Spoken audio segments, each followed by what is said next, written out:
नमस्कार, मैं हूं राहुल सिन्हा। सत्ता के सभी न्यूज मित्रों का स्वागत है। सत्ता की शुरुआत में सत्ते पे सत्ता यानी 7 खबरें और दिलचस्प जानकारियां। आज प्रधानमंत्री मोदी के सिडनी वाले ग्रैंड शो पर देश प्रेम वाली फीलिंग से भरी सुपर रील देखेंगे। पीएम मोदी को ऑस्ट्रेलिया के पीएम ने बॉस बताया है। इसके क्या मायने हैं, इस पर सत्ता की कुंजी हमने तैयार की है। पीएम मोदी को कोई बॉस कहे तो मोदी विरोधियों का ब्लड लॉस हो जाता है। इनका दर्द नए संसद भवन पर रह रहकर छलक रहा है। राजनीतिक आंसुओं से भरा यह नया एपिसोड देखने के बाद अब लोग सवाल भी पूछ रहे हैं कि विवाद जीवियों का यह दर्द खत्म क्यों नहीं होता है। फिर सत्ता की वर्कशॉप में तिहाड़ प्रशासन के पेंच कसेंगे, जहां सोमवार को एक कैदी ने सुसाइड कर लिया। सवाल है तिहाड़ में हो क्या रहा है। यह भी देखिएगा कि गैंगस्टर्स से बचने के लिए तिहाड़ का टोपी ट्रांसफर फॉर्मूला आखिर है क्या। वैसे इस वक्त दिल्ली के मुख्यमंत्री भी एक फॉर्मूले की खोज कर रहे हैं। यह फॉर्मूला है केंद्र के अध्यादेश को फेल करने का, और उन्हें इसमें एक और सफलता ममता बनर्जी के रूप में मिली है। ममता ने केजरीवाल का सपोर्ट किया है। टीएमसी केंद्र के अध्यादेश का विरोध करेगी। आज रेसलिंग फेडरेशन के पूर्व अध्यक्ष ब्रजभूषण शरण सिंह के वैचारिक पेंच भी कसने बेहद जरूरी हैं, जिनके बोल पहलवान विनेश फोगाट पर बेलगाम हो गए हैं। उन्होंने विनेश फोगाट को मंत्रा बता दिया तो विनेश ने भी जवाब दिया और कहा कि सोचिए, जब कैमरे पर यह हाल है तो बंद कमरे में लड़कियों के साथ क्या बर्ताव करते होंगे। सत्ता की खबर का बड़ा असर हुआ है। पाकिस्तान से आए हिंदुओं को बेघर किए जाने के विरोध में हमने जो आवाज उठाई वो प्रशासन तक पहुंच गई है। पाकिस्तान से आए इन विस्थापितों को 40 बीघा जमीन देने का आदेश जारी कर दिया गया है, जिस पर 250 परिवारों को बसाया जाएगा। इस खबर के बाद पाक विस्थापितों ने मिठाइयां बांटी और खुशियां भी मनाई। संघ लोक सेवा आयोग यानी यूपीएससी के नतीजे भी आ गए हैं, जिसमें इशिता किशोर ने टॉप किया है। इस परीक्षा में टॉप 5 में 4 लड़कियों ने बाजी मारी है। दूसरे नंबर पर गरिमा लोहिया और तीसरे नंबर पर उमा हरिती हैं। फाइनल रिजल्ट में कुल 933 कैंडिडेट्स का सिलेक्शन हुआ है।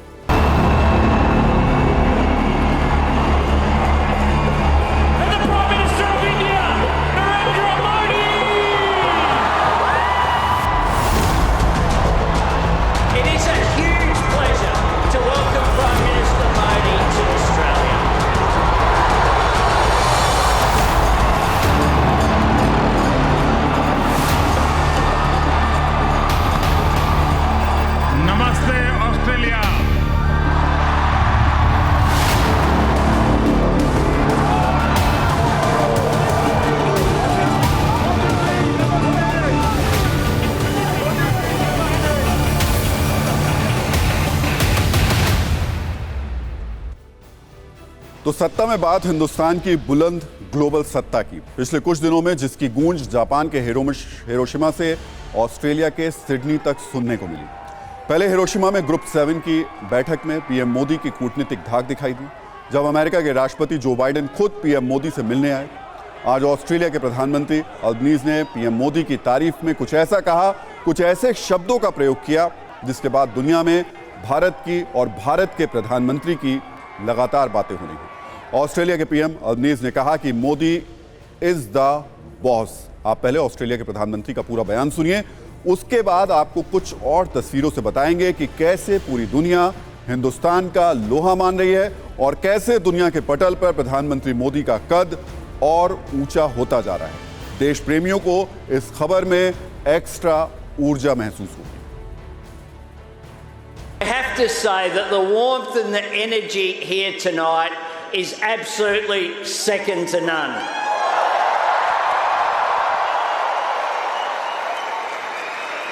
I said to my friend, the Prime Minister, before, the last time I saw someone on the stage here was Bruce Springsteen, and he didn't get the welcome that Prime Minister Modi has got.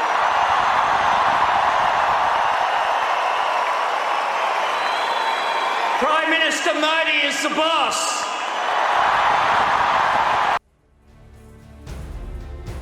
तो Australia के प्रधानमंत्री का बयान तो सिर्फ एक बानगी है। सिडनी में पीएम मोदी के स्वागत की तस्वीरें, सिडनी में हिंदुस्तानी संस्कृति की झलक, सिडनी में हिंदुस्तान के जयकारे, वैदिक मंत्रों से पीएम मोदी का स्वागत समारोह में भारत के पारंपरिक नृत्यों की झलक, सारी तस्वीरें कुछ कहती हैं। यह भारतीय संस्कृति की ग्लोबल बॉस मुद्रा है। सिडनी के कुडोज बैंक एरिना में भारतीय मूल के 20,000 से ज्यादा लोगों को संबोधित करते हुए प्रधानमंत्री मोदी ने इसका एहसास भी कराया। आज दुनिया की सबसे बड़ी और सबसे युवा टैलेंट फैक्ट्री जिस देश में है वो है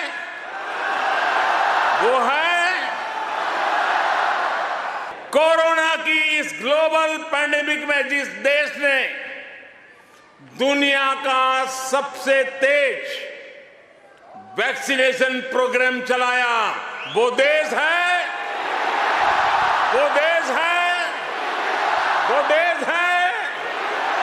आज जो देश दुनिया की फास्टेस्ट ग्रोइंग लार्ज इकोनॉमी है वो है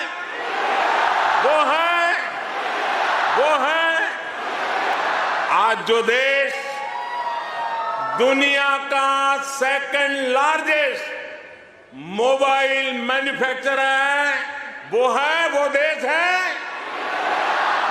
है। और अब जो देश अगले 25 साल में विकसित होने के लक्ष्य के साथ आगे बढ़ रहा है वो देश है।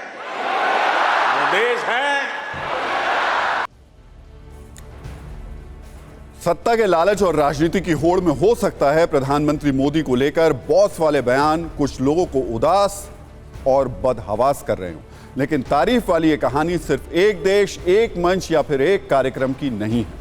आज से सिर्फ 2 दिन पहले जापान में G7 शिखर सम्मेलन में शामिल होने के बाद पीएम मोदी जब पापुआ न्यू गिनी पहुंचे थे तो एयरपोर्ट पर मेजबान देश के प्रधानमंत्री जेम्स मारापे ने पैर छूकर प्रधानमंत्री मोदी का स्वागत किया था। पीएम मोदी की लोकप्रियता का अंदाजा आप इससे भी लगा सकते हैं कि खुद को सुपर पावर समझने वाले अमेरिका के राष्ट्रपति जो बाइडेन ने पीएम मोदी से ऑटोग्राफ मांगा था। जापान के हिरोशिमा में क्वाड की बैठक में पीएम मोदी से बाइडेन ने ऑटोग्राफ मांगा। 2 महीने पहले की बात है, इटली की पहली महिला प्रधानमंत्री जॉर्जिया मेलोनी ने पीएम मोदी की जमकर तारीफ की थी और उन्हें दुनिया के सभी लीडर्स में लोकप्रिय बताया था। पीएम मोदी की लोकप्रियता का डंका सिर्फ तस्वीरों तक नहीं है, आंकड़ों में प्रधानमंत्री मोदी की लोकप्रियता पहले पायदान पर है। हाल ही में कंसल्टिंग फर्म मॉर्निंग कंसल्ट का एक सर्वे आया है जिसके मुताबिक 78% रेटिंग के साथ प्रधानमंत्री मोदी को दुनिया का सबसे लोकप्रिय नेता माना गया है। इस सर्वे में अमेरिकी राष्ट्रपति जो बाइडेन 6ठे और ब्रिटेन के प्रधानमंत्री ऋषि सुनक 10वें नंबर पर है। तो सत्ता में हमने आपको एक तस्वीर तो दिखाई, लेकिन दूसरी तस्वीर आज विवाद जीवियों को लेकर है और विवाद जीवियों के उस झुंड से अब हम इस खबर की शुरुआत करते हैं जिन्हें दुखी रहने में थोड़ा मजा आता है। देश में कोई भी नया काम हो, नई इमारत बने, नई योजना शुरू हो, विवाद जीवी उसमें विवाद का एंगल ढूंढ लेते हैं और फिर विवाद को नेक्स्ट लेवल पर ले जाकर विरोध करना शुरू कर देते हैं। विवाद जीवियों ने अपने विरोध के लिए जो नई तारीख चुनी है वो 28 मई की है, जब प्रधानमंत्री नरेंद्र मोदी नई संसद का उद्घाटन करेंगे। इस उद्घाटन समारोह का एक कार्ड भी आ गया है जिसमें लिखा है कि श्री नरेंद्र मोदी प्रधानमंत्री के कर कमलों से संसद के नवनिर्मित भवन के लोकार्पण के अवसर पर 28 मई 2023 को संसद भवन प्रांगण में सादर निमंत्रित करते हैं। नीचे लोकसभा अध्यक्ष ओम बिरला का नाम है। अब इस शुभ कार्य पर विवाद की मिर्च डालते हुए प्रधानमंत्री द्वारा नई संसद का उद्घाटन करने पर सवाल उठाया जा रहा है। कांग्रेस की तरफ से मांग उठी है कि नई संसद का उद्घाटन राष्ट्रपति को करना चाहिए, पीएम को नहीं। यह मांग सबसे पहले कांग्रेस के पूर्व अध्यक्ष और वायनाड से पूर्व सांसद राहुल गांधी ने की, जिसके बाद कांग्रेस के कुछ नेताओं और खाली बैठे विवाद जीवियों को एक अच्छा खासा काम मिल गया और वो इस विवाद में हवा भरने लगे ताकि विवाद को दूर दूर तक पहुंचाया जा सके। हमने विवाद जीवियों की विवाद वाली गारंटी पर सत्ता की एक कुंजी तैयार की है जिसमें हम आपको एक नहीं कई ऐसे उदाहरण दिखाएंगे जिससे आप ये समझ पाएंगे कि देश में जब भी कोई नया काम होता है तो ये लोग कैसे दुखी हो जाते हैं और विरोध करना शुरू कर देते हैं। हमारे पास इसकी एक पूरी लिस्ट है जो हम आपसे बाद में शेयर करेंगे। लेकिन सत्ता की इस कुंजी की शुरुआत करेंगे नई संसद के उद्घाटन पर विवाद खड़ा करने वाले कांग्रेस नेताओं से। कांग्रेस नेता राहुल गांधी ने सबसे पहले ट्वीट किया, नए संसद भवन का उद्घाटन राष्ट्रपति जी को ही करना चाहिए, प्रधानमंत्री को नहीं। पूर्व अध्यक्ष की तरह कांग्रेस के मौजूदा अध्यक्ष मल्लिकार्जुन खड़गे ने भी ट्वीट करके मोदी सरकार की आलोचना की। उन्होंने लिखा, लगता है मोदी सरकार ने केवल चुनावी लाभ के लिए दलित और आदिवासी राष्ट्रपति बनाया है। पूर्व राष्ट्रपति रामनाथ कोविंद को नए संसद भवन के शिलान्यास के मौके पर आमंत्रित नहीं किया गया है, ना ही अब की राष्ट्रपति मुर्मू को उद्घाटन के मौके पर आमंत्रित किया गया है। इन दोनों ट्वीट से खाली बैठे विवाद जीवियों को काफी काम मिल गया और वो संसद के इस मेकओवर को विवादित बनाने में जुट गए। लेकिन विवाद की शुरुआत करने वाले नेताओं को सबसे पहले यह सोचना होगा कि नई संसद वैधानिक रूप से लोकसभा अध्यक्ष के अधिकार क्षेत्र में आती है। उद्घाटन कौन करेगा, ये लोकसभा अध्यक्ष तय कर रहे हैं, ना कि नरेंद्र मोदी। नगर विकास मंत्रालय ने संसद के निर्माण का काम जरूर किया, लेकिन इसका वैधानिक कस्टोडियन लोकसभा अध्यक्ष हैं, इसलिए वो किससे नई संसद का उद्घाटन कराते हैं, ये उनका अधिकार क्षेत्र है। वैसे नरेंद्र मोदी द्वारा नई संसद के उद्घाटन पर उठ रहे सवालों के बीच हमें फ्लैशबैक में जाना चाहिए और यह देखना चाहिए कि क्या ऐसा पहली बार हो रहा है कि संसद के किसी कार्यक्रम या किसी विशेष हिस्से या पोर्ट्रेट का उद्घाटन प्रधानमंत्री कर रहे हैं। अगर सही से रिसर्च की जाए तो जवाब मिलेगा बिल्कुल नहीं, क्योंकि देश के पहले प्रधानमंत्री जवाहरलाल नेहरू से लेकर गांधी परिवार के आखिरी पीएम राजीव गांधी तक ने संसद के अलग अलग हिस्सों का उद्घाटन किया है। इस पर जो तर्क वितर्क चल रहे हैं वो सब आपको पता होने चाहिए। बीजेपी के समर्थकों का तर्क यह है कि इसकी शुरुआत सबसे पहले देश के पहले प्रधानमंत्री जवाहरलाल नेहरू ने की थी। उन्होंने लोकसभा के अंदर एक पोर्ट्रेट का उद्घाटन किया था। इसके बाद अलग अलग प्रधानमंत्रियों ने अपने कार्यकाल में संसद के अंदर बने पोर्ट्रेट्स का उद्घाटन किया। इंदिरा गांधी ने तो 1975 में इमरजेंसी के दौरान संसद के अंदर जो एनेक्सी बनी है उसका उद्घाटन किया था, जबकि 15 अगस्त 1987 को राजीव गांधी ने प्रधानमंत्री रहते हुए पार्लियामेंट की लाइब्रेरी का शिलान्यास किया था। तब कांग्रेस की ही सरकार थी, लेकिन उस समय राष्ट्रपति से शिलान्यास नहीं कराया गया था। इन तर्कों से कांग्रेस संतुष्ट नहीं है। उसके मुताबिक छोटे मोटे उद्घाटन में और पूरी संसद के उद्घाटन में फर्क है। नई संसद का उद्घाटन राष्ट्रपति को ही करना चाहिए। हमारा आज भी प्रश्न एक ही है कि भारत के महामहिम राष्ट्रपति जो एक हम्बल बैकग्राउंड से उठ के यहाँ तक पहुँची, आप उनका अपमान क्यों कर रहे हो? क्यों अपमान करते हो आप? इसलिए कर रहे हो कि वो एक हम्बल बैकग्राउंड से निकल के आई महिला, इसलिए कर रहे हो? कारण तो बताइए कि भारत की महामहिम राष्ट्रपति का, जिसको हमारे संविधान में द फर्स्ट सिटीजन बोला जाता है, फर्स्ट सिटीजन देश में, फर्स्ट सिटीजन स्वस्थ, फर्स्ट सिटीजन बिल्कुल मौजूद, और आप उनसे देश की जो डेमोक्रेसी का स्तंभ है, जो लोकतंत्र का स्तंभ है, उसका नए भवन का उद्घाटन नहीं कराना चाहते? क्यों? ये इसलिए कि भाई उस पत्थर पे आप अपना ही नाम लिखवाना चाहते हो। तो जवाहरलाल नेहरू से लेकर राजीव गांधी तक ने अगर संसद के किसी भवन या पोर्ट्रेट का उद्घाटन किया भी है तो उसमें कोई परेशानी नहीं होनी चाहिए, क्योंकि वो सरकार के मुखिया रहे। लेकिन बीजेपी यहां पर कांग्रेस से सोनिया गांधी के मुद्दे पर तीखे सवाल पूछ रही है। बीजेपी का सवाल है कि 2010 में सोनिया गांधी से अटल टनल का उद्घाटन क्यों कराया गया था, जबकि वो ना तो मंत्री थी और ना ही प्रधानमंत्री। 2009 में सोनिया गांधी ने किस अधिकार से बांद्रा वर्ली सी लिंक का उद्घाटन किया था? बेहतर होता कि पीएम, सीएम या राष्ट्रपति इसका उद्घाटन करते। वैसे नई संसद का उद्घाटन कौन करेगा और कौन नहीं, इसकी कोई स्पष्ट परंपरा दर्ज नहीं है और ना ही कोई नियम है। कांग्रेस राष्ट्रपति द्रौपदी मुर्मू के अपमान का आरोप लगा रही है तो बीजेपी जवाबी अटैक कर रही है और पूछ रही है कि क्या उस वक्त राष्ट्रपति का अपमान नहीं हुआ था जब इसी साल 2023 में राष्ट्रपति के अभिभाषण का बहिष्कार किया गया था। वैसे नई संसद पर विवाद खड़ा करने के लिए कांग्रेस ने लगातार राजनीतिक पसीना बहाया है। जब सरकार ने इसका निर्माण शुरू किया था, कांग्रेस ने इसे खर्चीला प्रोजेक्ट बताकर विरोध किया था। कांग्रेस की देखा-देखी कई विवादजीवी कोर्ट भी चले गए थे, लेकिन वो इसका निर्माण रुकवाने में नाकाम रहे।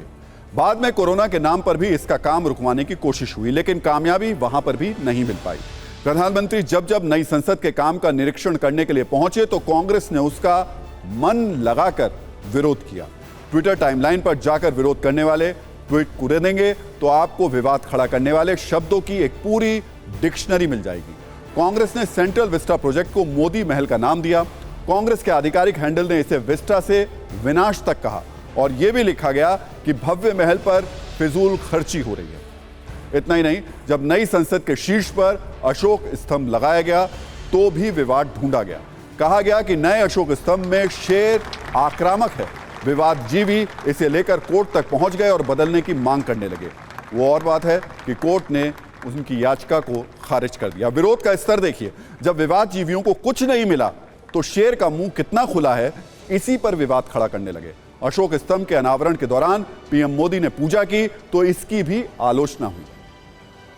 वैसे यहां पर सोचने और समझने की बात यह है कि वो कांग्रेस जिसके कार्यकाल में सबसे पहले नई संसद के निर्माण पर चर्चा हुई थी, वही इसका विरोध कर रही है। वो ऐतिहासिक साक्ष्य दस्तावेज के रूप में मौजूद है जब तत्कालीन स्पीकर मीरा कुमार की ओर से 13 जुलाई 2012 को शहरी विकास मंत्रालय को नई संसद के निर्माण के लिए एक लेटर लिखा गया था, जिसमें बताया गया था कि संसद भवन का निर्माण 1920 के दशक में किया गया था और 1927 में इसे चालू किया गया।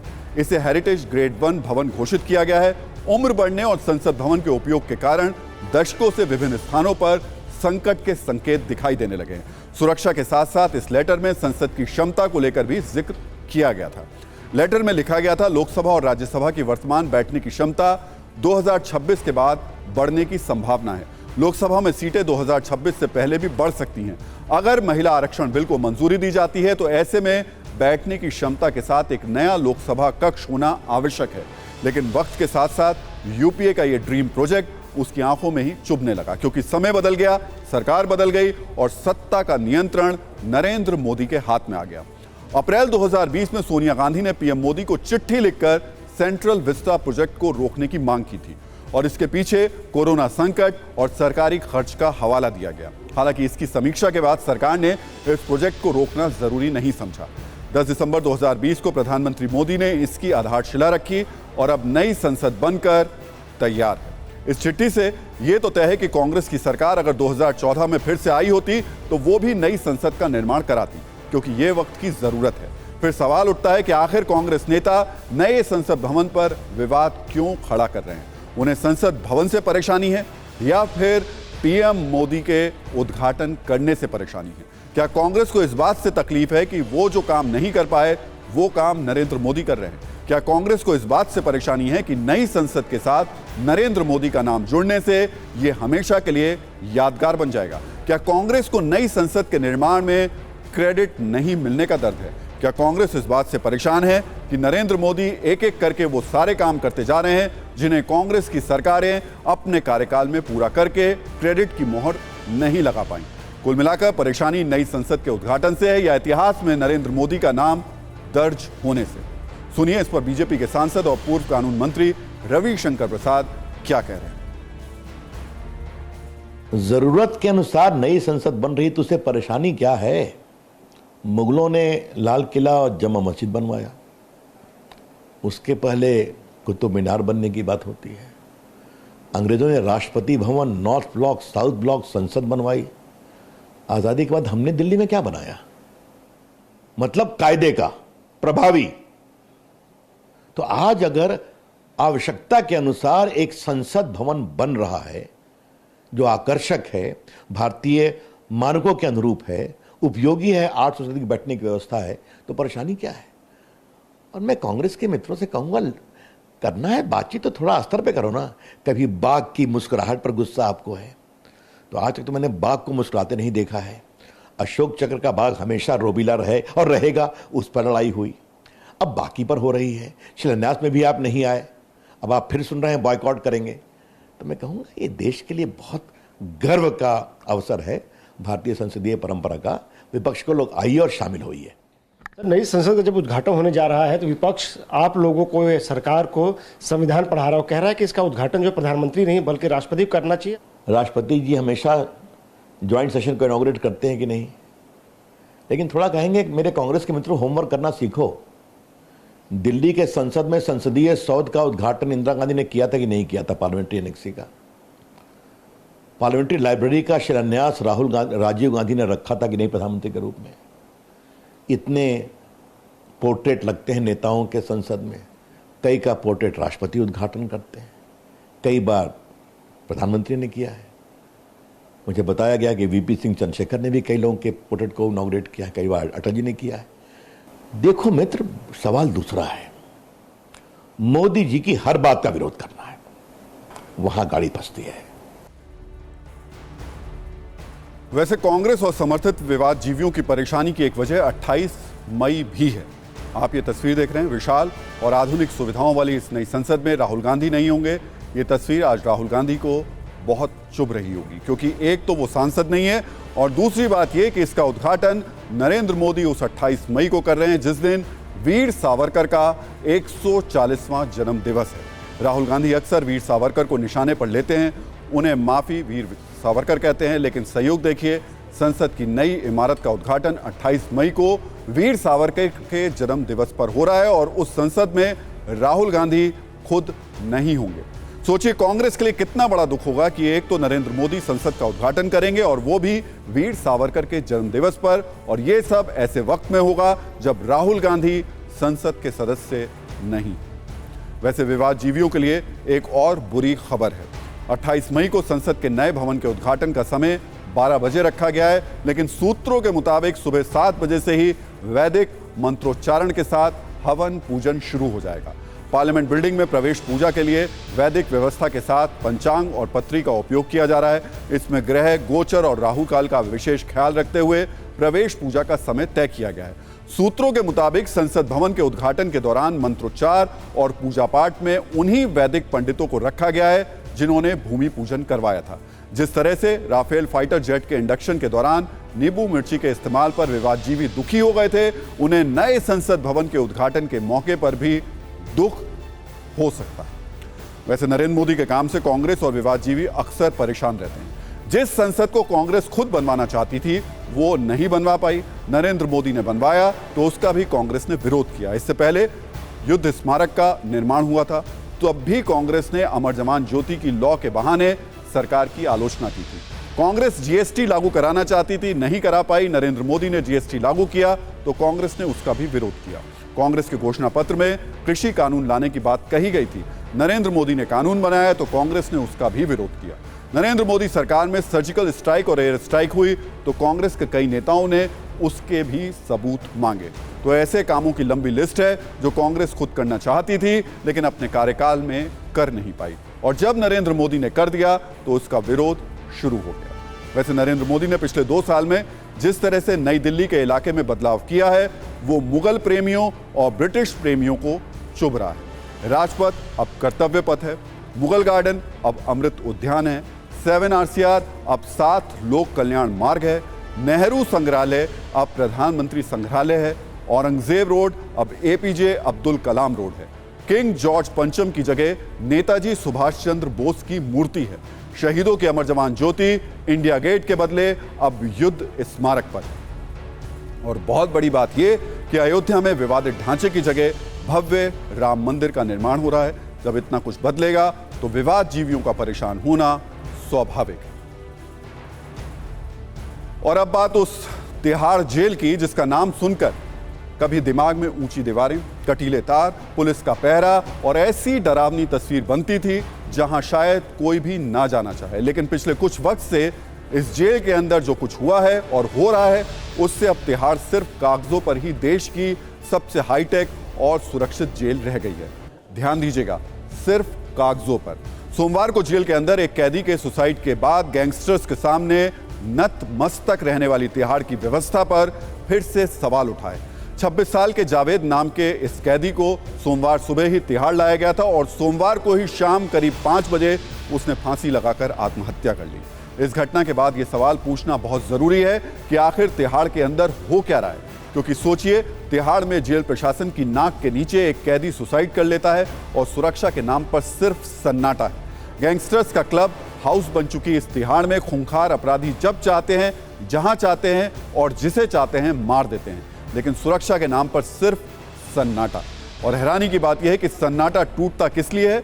गैंगस्टर्स को तिहाड़ से शिफ्ट करने के लिए, अपना सिरदर्द बन चुके गैंगस्टर्स को दूसरे राज्यों की जेल में भेजने के लिए। क्योंकि न्यूज मित्रों को बता दें कि तिहाड़ प्रशासन ने बड़े बड़े और खूंखार गैंगस्टर्स के सामने हथियार डाल दिए हैं और उसने दिल्ली सरकार को एक प्रस्ताव भेजा है जिसमें तिहाड़ में बंद कुख्यात गैंगस्टर्स को नागालैंड, असम, केरल से लेकर जम्मू कश्मीर तक की जेलों में शिफ्ट करने का प्रपोजल दिया गया है। दलील यह है कि अगर इन कैदियों को ऐसी जेल में बंद कर दिया जाए जहां के कैदी दूसरी भाषा बोलते हैं और जानते हैं, तो ये गैंगस्टर्स जेल में बैठकर अपना गैंग ऑपरेट नहीं कर पाएंगे। तिहाड़ प्रशासन के इस टोपी ट्रांसफर वाले फॉर्मूले के बाद ये सवाल पूछे जा रहे हैं कि तिहाड़ जेल के अधिकारी अब ना रहेगा बांस ना बजेगी बांसुरी वाली पॉलिसी पर काम कर रहे हैं। क्या तिहाड़ ने नया फॉर्मूला ये निकाला है कि ना रहेंगे गैंगस्टर्स और ना होगी गैंग वॉर? क्या तिहाड़ का नया फंडा यह है कि गैंगस्टर्स का ट्रांसफर करो, उसके बाद शांति ही शांति पाओ? क्या गैंगस्टर्स की शक्ति के सामने तिहाड़ के सिस्टम ने सजदा कर दिया है? क्या अब तिहाड़ में जेल से गैंगस्टर मिटाने का नहीं बल्कि गैंगस्टर्स हटाने का नया आंदोलन चल रहा है? क्या देश की सबसे हाईटेक जेल बड़े बड़े गैंगस्टर्स और अपराधियों को काबू में नहीं रख सकती है? सबसे पहले सुनिए इस पूरे मामले पर तिहाड़ के डीआईजी राजीव सिंह परिहार क्या कह रहे हैं। सर, एक प्रपोजल जो है वो भेजा गया है कि अन्य स्टेटों में भी शिफ्ट करने की बात की जा रही है। हाँ बिल्कुल, इसके लिए जो है वो एक इम्पॉर्टेंट फैक्टर है कि उसके लिए भी हम प्रयास कर रहे हैं कि किसी भी तरीके से ये किया जा सके कि हम जो है इनको दूसरे स्टेट्स में शिफ्ट कर दें, जिससे कि उनकी जड़ें जो यहाँ जमी हुई हैं वो जड़ें काटी जा सके, कमजोर की जा सके। ये एक उपाय है इसका। एक्सेस तो इनका टूटेगा ही, इसमें कोई दो राय नहीं है। अगर इनकी शिफ्टिंग दिल्ली के बाहर दूसरे स्टेट्स में कर दी जाए और दूर दराज के स्टेट्स में कर दी जाए, साउथ के स्टेट्स में भेज दिया, इनका पूरा नेटवर्क ब्रेक हो जाएगा। ये एक बड़ा अच्छा तरीका है।